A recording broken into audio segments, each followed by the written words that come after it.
میں اسٹیبلشمنٹ کو بھی بتانا چاہتا ہوں، میں بیوروکریسی کو بھی بتانا چاہتا ہوں، میں سیاستدانوں کو بھی بتانا چاہتا ہوں، میں حکمرانوں کو بھی بتانا چاہتا ہوں کہ جب 1977 میں پورے ملک میں الیکشن میں دھاندلی کی گئی، اس دھاندلی کے خلاف پورے ملک میں تحریک اٹھی، اس تحریک کی قیادت مفتی محمود نے کی تھی۔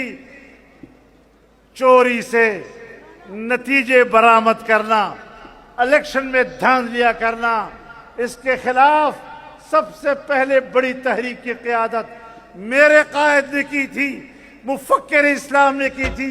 ہماری گٹھی میں یہ بات ڈال دی ہے کہ ہم پاکستان میں چوری کا الیکشن تسلیم نہیں کریں گے۔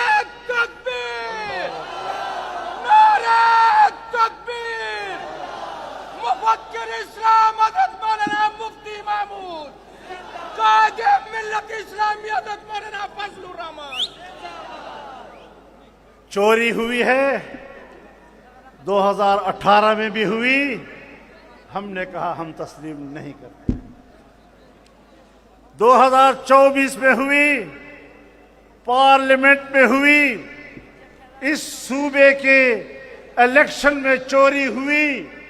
ہم نے نہ صوبے کی چوری کو تسلیم کیا، نہ ہم نے وفاق کی چوری کو تسلیم کیا، نہ ہم نے 2018 کی چوری کو تسلیم کیا، نہ ہم نے 2024 کی چوری کو تسلیم کیا، اور لڑتے رہیں گے یہاں تک کہ پاکستان کے عوام کو اس کے ووٹ کا حق واپس نہ دلا دیں۔ جعلی اسمبلی نامنظور، جعلی اسمبلی، جعلی اسمبلی، جعلی الیکشن، مینڈیٹ چور، مینڈیٹ چور۔